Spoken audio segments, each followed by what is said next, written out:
Welcome back to another episode of Black Music is American Music.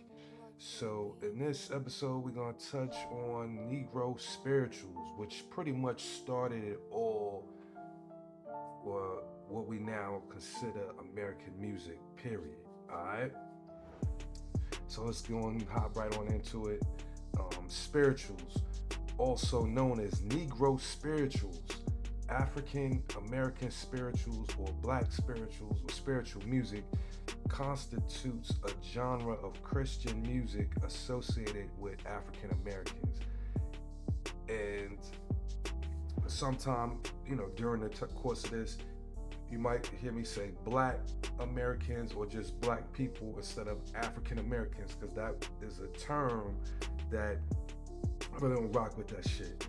Jesse Jackson, punk ass, kind of slapped that label upon us at a time where he was large in the public eye when he was trying to run for president. And so all of America was on him, and he gonna throw this bullshit out thinking he was doing something, but it was some symbolic bullshit which further complicates things. But anyway, I just wanted to get that out from the gate. Number two, this genre emerged by blending alleged African cultural heritage with experiences of slavery during the transatlantic and domestic slave trades.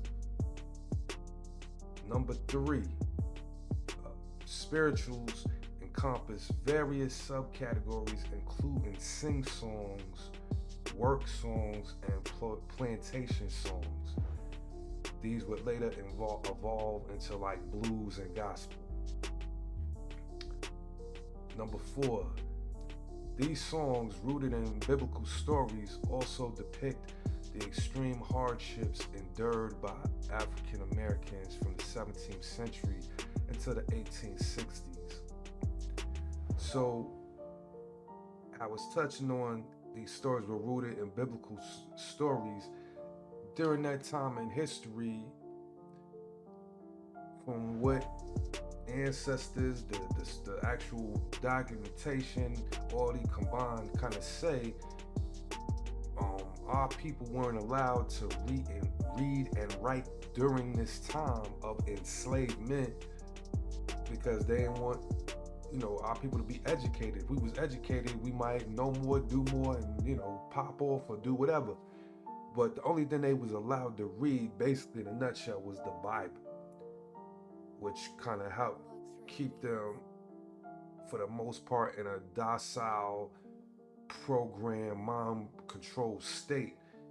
You know what I'm saying? So that's why some of these first forms of music, at least coming out of the period of enslavement, have such strong Christian or, themes or whatever.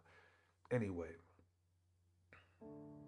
number five, before emancipation, spirituals were passed down orally from one slave generation to the next, often rooted in biblical stories. Number six, after emancipation, the lyrics were published, and ensembles like the Fisk Jubilee Singers popularized spirituals, bringing them to a wider international audience. Number seven, initially, major recording studios recorded only white musicians performing spirituals. So right here at the beginning of the whole situation, the beginning of this musical journey, these Caucasians are gentrifying some shit that ain't even been fully established, in a concrete way, by only having white musicians performing the music created by our people, which was born out of struggle and pain. You see it happening in the very beginning.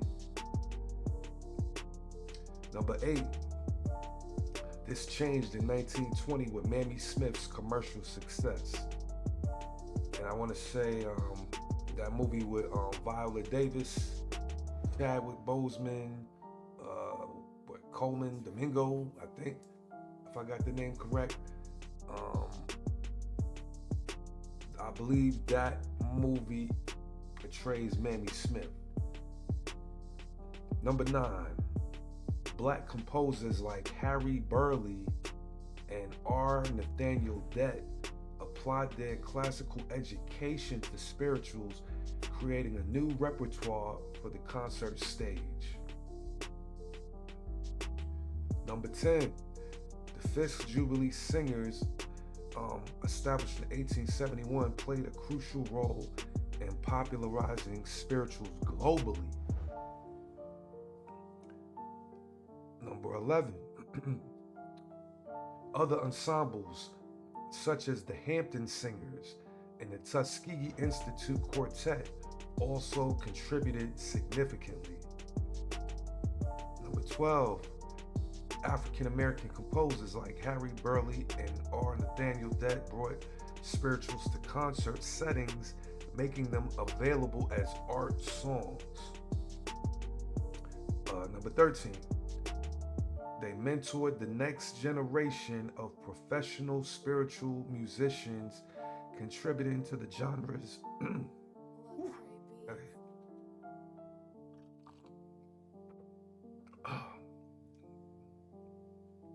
Run that back. They mentored the next generation of professional spiritual musicians, contributing to the genre's development in the early 20th century. Number 14, the legacy of spirituals extends to freedom songs, protest songs, and contemporary genres like gospel and jazz. 15, songs like "Oh Freedom" and "We Shall Overcome," adapted from early African American spirituals, they played a significant role in the civil rights movement.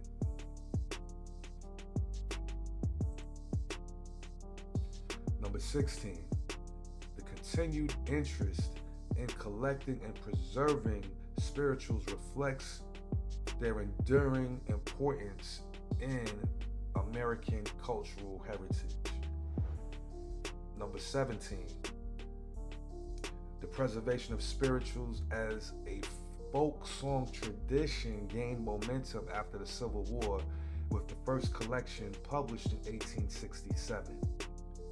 And finally, number 18, spirituals have left a long-lasting impact on global music, inspiring diverse artists and serving as a musical backdrop for calls for democracy worldwide.